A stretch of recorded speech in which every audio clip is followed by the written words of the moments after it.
एक ज़माना था कि बहुत से लोग ये सोचते थे कि हम लोग 15-20 साल कमा के मेहनत करके पाकिस्तान चले जाएँगे और अपना बिज़नेस वहाँ स्टार्ट कर लेंगे और वहाँ से नई शुरुआत करेंगे। और दूसरा पहलू ये भी होता था कि जो माहौल यहाँ का है, वो लोग चाहते थे कि अपने बच्चों को उसी माहौल में पालें, जिस माहौल में वो रेज़ हुए हैं। यहाँ पे जो इंटरेस्ट रेट एक ज़माने में 2.1% था, आज वो इंटरेस्ट रेट 4.5 अराउंड 5 के करीब पहुँचा हुआ है। तो जो इंसान पाकिस्तान में चैरिटी करना चाहता था या लोगों के मसाइल हल करना चाहता था, अब वो खुद बहुत ज़्यादा इनसिक्योर हो गया है। क्या वजह है पाकिस्तान की मईशत दिन ब दिन सुकड़ती क्यों जा रही है और नौजवान बैरून मुल्क मुंतकिल होने को क्यों तरजीह दे रहे हैं? इससे कबल 2020 में 2,25,000 जबकि 2021 में 2,88,000 नौजवानों ने बैरून मुल्क मुलाजमत को तरजीह दी थी। दिसंबर 2022 तक 92,000 से ज्यादा ग्रेजुएट्स, 3.5 लाख तरबियत याफ्ता और 3 लाख से ज्यादा गैर तरबियत याफ्ता नौजवान बैरून मुल्क मुंतकिल हुए थे।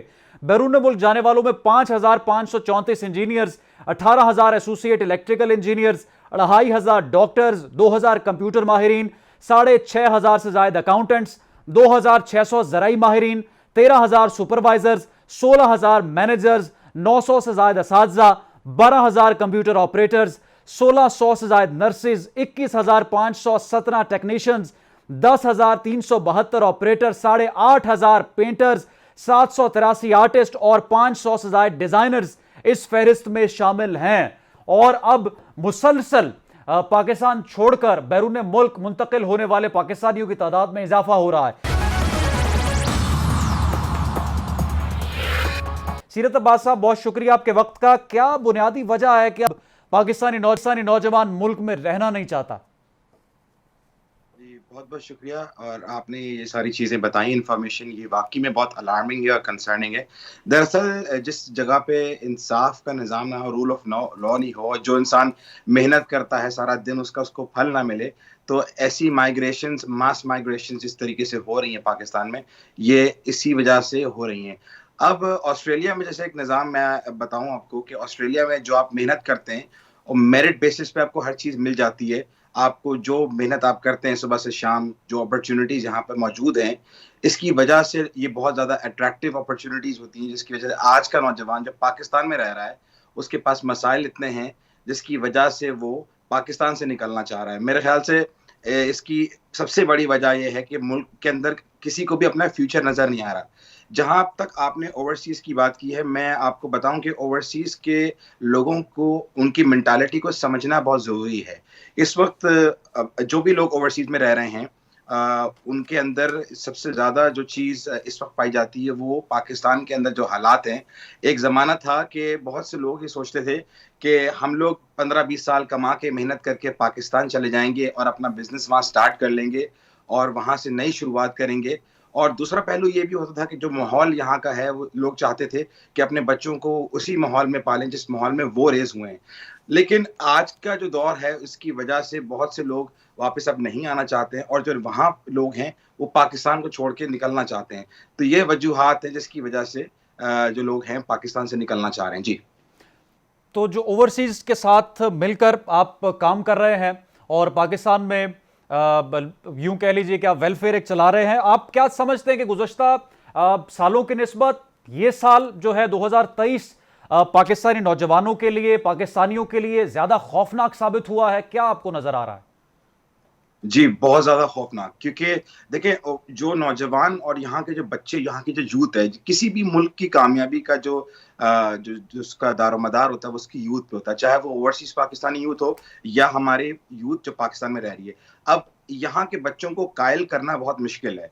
अगर किसी बच्चे को बोला जाए कि हम पाकिस्तान मूव हो रहे हैं, तो उसके पास हमारे पास ऐसी कोई जस्टिफ़िकेशन नहीं है कि हम उसको बता सकें कि देखो पाकिस्तान में रूल ऑफ़ लॉ है या पाकिस्तान में रिश्वत का निज़ाम नहीं है या पाकिस्तान में करप्ट सियासतदान नहीं है या पाकिस्तान में नाइंसाफ़ी नहीं है। तो ये एक बड़ी हॉरिबल सिचुएशन है कि अगर मैं किसी भी बच्चे को, अपने घर के किसी बच्चे को कन्विंस करना चाहूँ आज के टाइम में कि मुझे पाकिस्तान मूव होना है, मेरे साथ अगर वो मूव होना चाहे, तो यहाँ के बच्चे साफ-साफ मना कर देंगे और ये बहुत ही हॉरिबल सिचुएशन है। और 2023 में जो सिचुएशन इस वक़्त है, मेरे ख़्याल से मैंने अपनी पूरे सोशल करियर में या 15-16 साल जो मैंने टाइम गुज़ारा है, कभी भी मैंने लोगों को इतना ज़्यादा बेचैन नहीं देखा कि उनको कहीं पे भी अगर मौका मिले इस वक्त, ज़रूरी नहीं कि वो ऑस्ट्रेलिया हो, कनाडा हो, अमेरिका हो, उन्हें कहीं भी मौका मिले, वो अपने आप को कहीं पाकिस्तान से बस दूर लेके जाना चाहते हैं, जो कि आई थिंक एक बहुत ही अलार्मिंग सिचुएशन है। जी। अच्छा, सीरत अब्बास साहब, ओवरसीज पाकिस्तानी बैकबोन पाकिस्तान की इकोनॉमी की समझे जाते थे और यकीनी तौर पर उनका कंट्रीब्यूशन बहुत ज़्यादा है पाकिस्तान की इकोनॉमी फ्लरिश करने में। सिर्फ ऑस्ट्रेलिया नहीं, दूसरे ममालिक में भी हमारे जो ओवरसीज पाकिस्तानी है उनका अब जो मौजूदा क्राइसिस है इस पर क्या रद्द-ए-अमल है या क्या उनके ख्यालात हैं? देखें, ये जो फाइनेंशियल क्राइसिस आया है और क्राइसिस के अंदर जो एक राइज आया है, ये ग्लोबल, ये सिर्फ पाकिस्तान में नहीं बल्कि इसका इफेक्ट कोविड के बाद ग्लोबल सोसाइटी, ये पूरे मुल्क के अंदर, ये पूरी दुनिया में ये चीज आई है। वेस्टर्न सोसाइटीज भी इससे बहुत ज्यादा इफेक्ट हुई हैं। जैसे कि आपको मिसाल देता हूँ कि यहाँ पे जो इंटरेस्ट रेट एक जमाने में 2.1% था, आज वो इंटरेस्ट रेट 4.5, अराउंड 5 के करीब पहुंचा हुआ है। तो जो इंसान पाकिस्तान में चैरिटी करना चाहता था या लोगों के मसाइल हल करना चाहता था, अब वो खुद बहुत ज्यादा इनसिक्योर हो गया है। लेकिन जो इस वक्त जो हालात हैं महंगाई के हवाले से, हमें भी ये बात बहुत फील होती है कि जो लोग हमें सपोर्ट करते थे कि और पाकिस्तान वेलफेयर के प्रोजेक्ट्स को, चूंकि डिमांड बहुत ज़्यादा हो गई है और उसी डिमांड को मेंटेन रखने के लिए हमें सप्लाई भी उतनी ही करनी पड़ रही है। तो अगर कोई शख्स हमको डोनेशन देता था राह खुदा में उन उन सारे कामों को अंजाम देने के लिए, अब उसके अंदर भी एक इनसिक्योरिटी है, तो हम पे भी एक लोड है। और पाकिस्तान की जिस तरीके से हालात ख़राब हो रहे हैं, तो ये बिल्कुल एक चीज़ सैचुरेट हो रही है बहुत ज़्यादा, और हम पे भी एक बहुत ज़्यादा दबाव आ रहा है। तो ये चीज़ तो ओवरऑल देखी जा रही है कि सिर्फ पाकिस्तान में नहीं, पूरी दुनिया में ये यह क्राइसिस है। लेकिन किसी न किसी हद तक यहाँ पे किसी भी छोटे बड़े काम को मायूब नहीं समझा जाता। अगर आपके पास कोई प्रोफेशनल जॉब नहीं है, तो यहाँ पे कोई शख्स टैक्सी चला के या ऊबर चला के भी अपना गुजारा कर लेता है और अपने एक्सपेंसेस को कवर कर लेता है। लेकिन पाकिस्तान में तो लोगों की बाइंग पावर ही नहीं है, उनकी परचेजिंग पावर ही नहीं है। तो उस वजह से जो चैरिटेबल ऑर्गेनाइजेशंस हैं उनका वजूद होता है और वो जो गैप होते हैं उसको फिल करते हैं। लेकिन ये गैप बहुत ज़्यादा एक्सपैंड हो गया है, बहुत ज़्यादा बढ़ गया है और एक बहुत बड़ा वैक्यूम है, जिसको पुर करने के लिए मेरे ख्याल से रियासत मिल के अगर काम करे तो ये पूरा किया जा सकता है इस खला को, वरना सोशल ये जितनी भी एनजीओ हैं उनकी बस की बात अच्छा नहीं है। सीरत साहब, ये जिस तरह आपने इशारा किया कि अब ओवरसीज में भी उस तरह से एतमाद नहीं बल्कि अदम एतमाद की सूरत हाल है, तो क्या पॉलिटिकल इंस्टेबिलिटी भी कहीं ना कहीं इसकी वजह है मुल्क में? बिल्कुल। मैं देखें, जिस कंट्री में रूल ऑफ लॉ नहीं है, जिस कंट्री में कानून की पासदारी नहीं है, या आप कह लें कि फॉलो नहीं हो रही हैं चीजें, तो मैं तो कभी भी नहीं चाहूंगा कि मैं अपनी प्रॉपर्टी को उस जगह पे इन्वेस्ट करूं। बीइंग अ पाकिस्तानी शायद मैं कर लूं, लेकिन अगर आप किसी फॉरेन इन्वेस्टर या फॉरेन बायर को कहें, या आप मिसाल ये ले लें कि मेरे जो कोलीग्स मेरे साथ काम करते हैं जो ऑस्ट्रेलियंस हैं, अगर मैं उनसे कहता हूं कि आप पाकिस्तान मेरे साथ चलें, तो पाकिस्तान में जो एक इस वक्त अफरा तफरी है, चाहे वो मजहब को लेके है, चाहे वो सियासत को लेके है, चाहे वो महंगाई को लेके, हर तरफ किसी न किसी तरह से पाकिस्तान में हर तरह का महाज जो है इस वक्त खुला हुआ है। चाहे वो बैरूनी ताकत हो, अंदरूनी हो, किसी भी तरह से पाकिस्तान के अंदर बहुत सारे मसाइल हैं इस वक्त। तो अगर हम किसी भी इंसान को कन्विंस करें पाकिस्तान चलने के लिए, तो मैं नहीं समझता इस वक्त कोई भी जाएगा।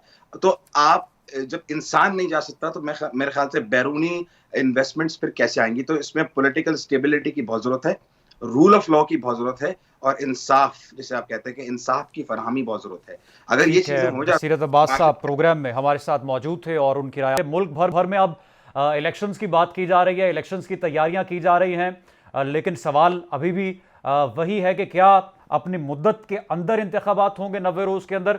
दोबारा आपसे मुलाकात होगी। रुखसार मीर को दें इजाजत। अल्लाह हाफिज।